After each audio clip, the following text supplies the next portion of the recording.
Então hoje nós vamos falar sobre maldições hereditárias. E aí eu já deixo aqui inicialmente uma pergunta, uma reflexão. Vocês acreditam? Você acha que existe? Não existe? Existem muitas teorias, muito misticismo em relação a isso. Tem bastante informação bíblica, tem muitos fatos também verídicos, tem muitos fatos misturados, carregados com heresias. Então nós vamos meditar hoje sobre esse tema, maldição hereditária. Eu estou aqui no ambiente externo, então não sei como que vai ficar a questão do áudio aí, mas com essa questão da quarentena nós estamos fazendo aí adaptações da forma a qual nós ministramos as aulas, a qual nós levamos a palavra de Deus, e aí é um desafio para nós, estamos aí nos adaptando. Então vamos lá. Primeiro, nós vamos falar sobre maldições hereditárias e não poderia deixar de falar também sobre bênção hereditária, não é mesmo? Mas vamos dividir esse tema em alguns blocos. Vamos falar sobre bênção e maldição e depois vamos falar sobre hereditariedade. Então vamos começar falando sobre bênção e maldição. Vou ler para vocês um texto que está aqui em Deuteronômio, capítulo 28, verso 1 em diante. Deuteronômio 28, do 1 ao 14, que fala exatamente o que são as bênçãos. Olha só. Se atentamente obedeceres a voz do Senhor teu Deus, tendo cuidado de guardar todos os seus mandamentos que hoje te ordeno, o Senhor teu Deus te exaltará sobre todas as nações da terra. Se ouvires a voz do Senhor teu Deus, todas as bênçãos virão sobre ti e te seguirão. Bendito serás na cidade, bendito será no campo, bendito o fruto do teu ventre, da tua terra, o fruto dos teus animais e as crias, e todas as tuas crias serão benditas. Aí fala que seremos benditos ao entrar e ao sair, né? Fala que o Senhor, versículo 7, o Senhor fará que sejam derrotados na tua presença os inimigos que se levantam contra ti, e se por um caminho vierem contra ti, por 7 caminhos fugirão da tua vista. Então esse versículo aqui fala muitas e muitas verdades, né, sobre a bênção. Olha, versículo 12, o Senhor te abrirá o seu bom tesouro, o céu, para dar chuva à tua terra no seu tempo e para abençoar toda a obra das suas mãos. Emprestarás a muitas nações, porém não tomarás emprestado. O Senhor te porá por cabeça e não por cauda. Estarás em cima e não embaixo, se obedeceres aos mandamentos do Senhor teu Deus, que hoje te ordeno para os guardar e cumprir. Então, aqui fala sobre a palavra bênção.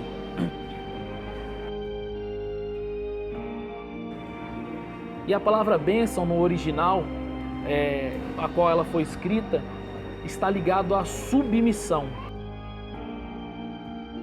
A obediência e a submissão. Até mesmo no original do próprio hebraico, está ligado à submissão, obediência. Então, aqui por esse texto de Deuteronômio, nós vimos o quê? Aquele que obedece, aquele que é submisso às palavras do Senhor, ele tem a bênção. Então esse texto aqui define muito bem o que é bênção.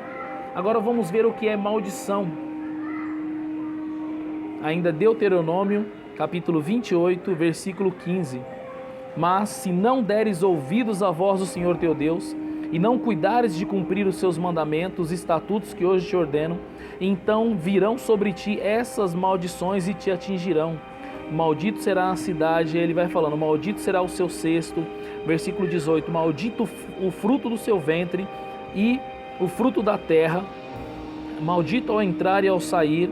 Olha o versículo 20, muito atual, o Senhor te enviará a praga e a confusão e a ameaça em tudo o que empreenderes, até seres destruído e repentinamente pereceres por causa da maldade das tuas obras pelos quais me deixaste. O Senhor te fará com que a pestilência te pegue até que te consuma a terra. Olha que interessante. Então está falando que a maldição está ligada ao pecado, a bênção está ligada à obediência, né? Então é muito importante nós entendermos esse conceito. Agora que já entendemos um pouco de como funciona a bênção e a maldição, vamos entender como que ela se origina. como se originam tanto a bênção como a maldição. Por quê? Deuteronômio nos fala que a bênção e a maldição são questões de escolha. Então não é azar, não é má sorte, não é karma, não é pecado do pai no filho, é uma questão de escolha. Mas eu sei que existem muitos conceitos em relação a isso e nós vamos continuar discutindo um pouco esse tema. Como se originam tanto a bênção como a maldição? Tiago capítulo 1, versículo 13 ao 15. Tiago 1, do 13 ao 15. Ninguém ao ser tentado diga, sou tentado por Deus, pois Deus não pode ser tentado pelo mal. E ele a ninguém tenta, mas cada um é tentado quando atraído e engodado ou enganado ou seduzido pela sua própria concupiscência, ou seja, pelo seu desejo carnal.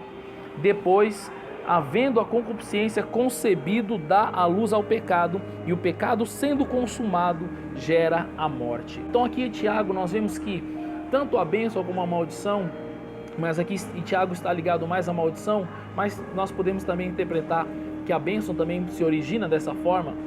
Ela se origina de 3 formas, né? A primeira delas, através de um sentimento. Aparece um sentimento que também pode ser interpretado como um pensamento, e esse sentimento começa a dominar os nossos pensamentos, as nossas emoções, e ele começa a crescer dentro de nós. Até agora não tem nada de errado, ninguém pecou, ninguém fez nada. Por enquanto é só um sentimento que está ali dentro. Mas esse sentimento, depois, ele começa a se converter em palavras. A Bíblia fala que a boca fala do que o coração está cheio. Então aquela pessoa com sentimento corrompido, ela começa a falar sobre o que ela pensa, falar sobre os seus planos, sobre os seus projetos, e começa a demonstrar através das suas palavras aquilo que está no coração dela. E essas palavras lançadas sobre ela, ou até mesmo sobre os seus entes queridos, sobre o seu trabalho, sobre os seus pertences, elas começam a se tornar maldições. Por quê? Em Provérbios fala que o poder da vida e da morte estão na língua.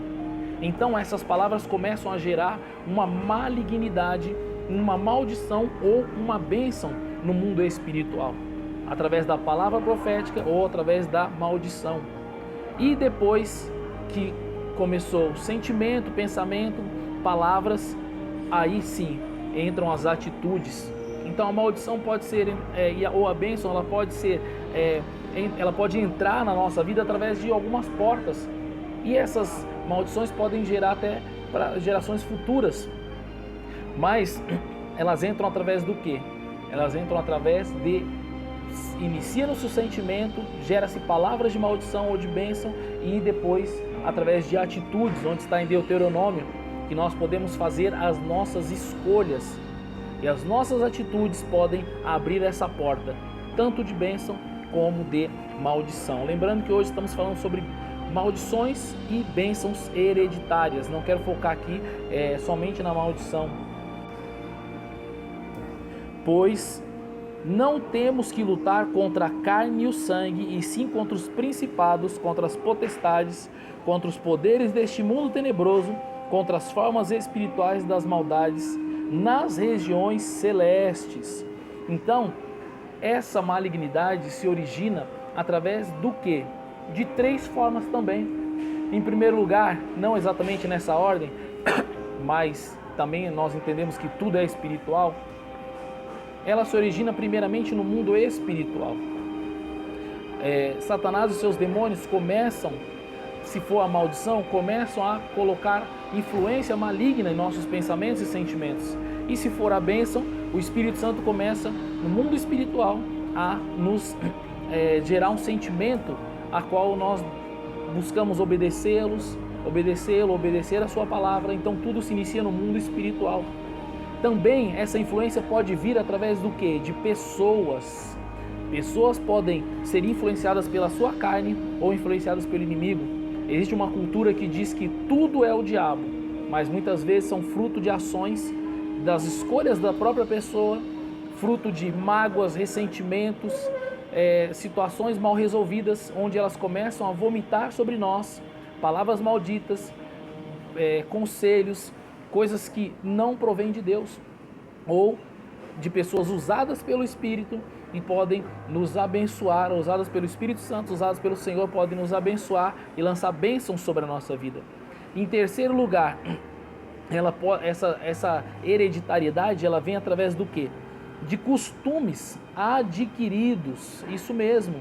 Muito do que nós vivemos, seja bênção ou maldição, está ligado ao contexto a qual nós vivemos, a qual nós fomos criados, a cultura que nós vivemos. Então está mais ligado a questões de atitudes, ações espirituais, práticas, renúncias, do que exatamente algo místico, algo kármico, algo passado de pai para filho, má sorte, azar, pragas, encantamentos. Está mais ligado a comportamentos.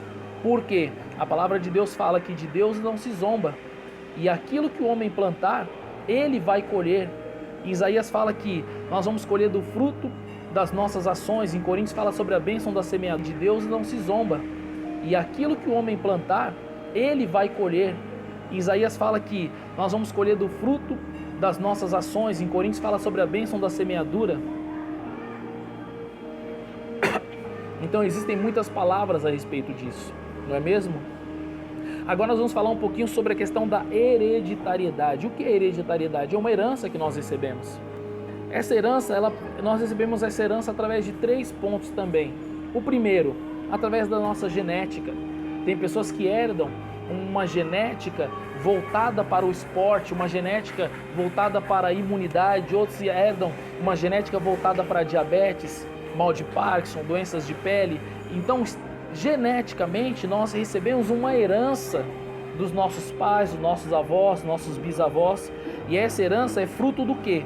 De atitudes que eles tiveram, né? De coisas que vieram impregnadas também no seu DNA. E a genética moderna e a epigenética, ela fala sobre comportamentos atuais podem formar uma marca no nosso DNA. E essa marca, essa identidade, ela vai sendo passada de gerações futuras. Existem pesquisas muito sérias sobre isso no campo da genética e da epigenética, falando sobre pessoas que têm costume, tem músicos na família, tem atletas. Então é uma atitude do pai que fica impregnado no seu DNA, que acaba passando para gerações, tanto ações positivas como negativas. E é um estudo novo que nós antigamente achávamos que era só relacionado a coisas sanguíneas, mas não é. Nós entendemos hoje também está ligado à questão espiritual. Recebemos, além da herança genética, recebemos a herança psicológica, né? De quê? De comportamentos a qual nós fomos influenciados, crescemos imersos nele. Comportamentos dos nossos pais, dos nossos avós, ambientes de criação. Então nós recebemos também uma carga psicológica. Então muito do que você é, o que você vive hoje, está ligado ao ambiente a qual você cresceu. Mas preste bem atenção. Até o final desse conteúdo você vai entender. Isso não é desculpa para que você seja uma pessoa derrotada, fracassada, que você seja uma pessoa maldosa. E não é isso que nós queremos explicar aqui, e que você fique procurando culpados. Está muito mais ligado à atitude e atitudes presentes, você vai entender muito bem. E está ligado, em terceiro lugar, a uma situação espiritual. É isso mesmo. Consagrações que a sua família pode ter feito no passado, portas que foram abertas pela família, votos, tanto para a bênção como a maldição. E essa porta foi aberta e entidades espirituais, ou a bênção de Deus, ou maldições, entraram na família, fruto de uma semeadura. E essa porta precisa ser fechada. E eu quero ler aqui alguns textos para vocês. Nós já estamos chegando ao fim desse conteúdo. E acompanhe. Êxodo capítulo 20, versículo 5. Vamos ler do 4. Não terás outros deuses diante de mim, não farás para ti imagem de escultura, nem semelhança alguma que há em cima dos céus, nem embaixo da terra, nem nas águas, nem debaixo da terra. Não te encurvarás a elas, nem a servirás, pois eu, o Senhor teu Deus, sou Deus zeloso, que visito a maldade dos pais nos filhos até a terceira e quarta geração daqueles que me odeiam ou me aborrecem, em outras versões. Mas faço misericórdia até 1000 gerações daqueles que me amam e guardam os meus mandamentos. Esse é o versículo-chave para a doutrina da maldição hereditária, porque o começo do versículo fala: eu visito a iniquidade dos pais nos filhos até quarta geração. Mas vê o desfecho do versículo. Ele fala assim: até a terceira e quarta geração dos que me odeiam. Então não é o pecado que o pai cometeu, o filho paga. É, se o filho continuar nos pecados dos pais, ele vai colher o mesmo fruto. Então, ele não está falando aqui que ele vai cobrar de uma pessoa inocente. Isso seria muito injusto. Então, a maldição hereditária não é Deus cobrando malignidade de uma pessoa inocente, que é o filho ou o neto, isso, né? E aí no versículo 6 ele fala: mas eu faço misericórdia até 1000 gerações. Ou seja, a maldição é até quarta geração, mas a bênção hereditária e a misericórdia é até 1000 gerações. Então muitas pessoas valorizam bem mais a maldição hereditária, só vai até a quarta geração, mas a bênção hereditária vai até 1000 gerações. E nós temos a bênção hereditária que Abraão fez uma escolha na sua vida, e a bênção hereditária chegou até nós por intermédio de Jesus Cristo e por intermédio da bênção de Abraão. Ah, mas nós temos a maldição hereditária de Adão. Sim, mas a Bíblia fala que se o pecado entrou por um homem, ele saiu por outro, então não há desculpa. Então esse texto-chave, eu já quero quebrar ele aqui, desmistificar isso. A bênção hereditária até 1000 gerações é bem maior do que a maldição hereditária. Eu quero ler aqui para vocês também Jeremias 31, 29. Porque o povo hebreu, eles tinham um pensamento de que eles estavam pagando pelos erros dos pais. E eles até criaram um provérbio, né? Que é uma frase de efeito, é um jargão que eles costumavam falar, e Deus abominou esse provérbio. Olha que interessante. Naqueles dias nunca mais dirão: os pais comeram uva verdes e os dentes dos filhos se embotaram, mas cada um morrerá pela sua iniquidade, e todo homem que comer as uvas verdes, os dentes se embotarão. Eles falavam esse provérbio dizendo: nossos pais comeram uva verde e o nosso dente embotou. Embotou quer dizer ficou sujo, verde, manchado. Ah, nossos pais comeram a uva verde e nosso dente ficou manchado, que culpa nós temos? E o Senhor falou, e Deus falou: eu não quero, fala através do meu profeta Jeremias que eu não quero mais esse provérbio. Por que Deus falou que não quer? Porque esse provérbio era uma mentira. Eu não estou castigando os filhos pela malignidade dos pais. E aí ele encerra dizendo: quem cometeu o pecado, esse vai morrer. Quem comeu uva verde, esse vai ficar com o dente embotado. Então está ligado ao presente, está ligado à atitude, né? Então é bom a gente entender isso. E chegando ao desfecho aqui, como nós devemos quebrar essa malignidade e por quê? Vamos ler aqui, ó, Gálatas capítulo 3. Gálatas capítulo 3, versículo 13. Cristo nos resgatou da maldição da lei, fazendo-se maldição por nós, pois está escrito: maldito aquele que for pendurado no madeiro. Ele nos resgatou para que a bênção de Abraão, olha aí, ó, a bênção de Abraão, chegasse aos gentios, ou seja, aqueles que não eram judeus, por Jesus Cristo, e para que pela fé nós recebêssemos a promessa do Espírito. Então, vem a seguinte pergunta: Jesus Cristo já quebrou a maldição, já nos resgatou da malignidade, já nos resgatou do pecado, já nos resgatou da lei. Então, por que eu devo quebrar se ele já quebrou? Vamos ver aqui agora, a resposta está em Mateus 18, 18. Em verdade, vos digo que tudo o que ligardes na terra será ligado no céu, e tudo o que desligardes na terra será desligado no céu. Jesus já quebrou a maldição, já quebrou a malignidade, mas ele nos deu uma orientação. Você precisa desligar, você precisa se apropriar dessas bênçãos. Lembra que eu falei que a malignidade entrou por uma porta que foi aberta para o inimigo? Jesus está falando: feche essa porta, através de oração, através de jejum, através de palavras de bênção e através de atitudes, porque a Bíblia fala para vigiar e orar. Então você vai vigiar, você vai ver situações que são repetitivas na sua família, você vai ver situações em que você tem caído no mesmo erro e você vai vigiar, você vai orar, jejuar, quebrar essa malignidade e vai viver o presente. Não seja fatalista, não seja vitimista, não procure colocar a culpa dos seus problemas nos seus pais, nos seus avós, no país, no presidente, em Adão e Eva. Cada um vai viver a sua bênção ou a maldição segundo a sua atitude presente, certo?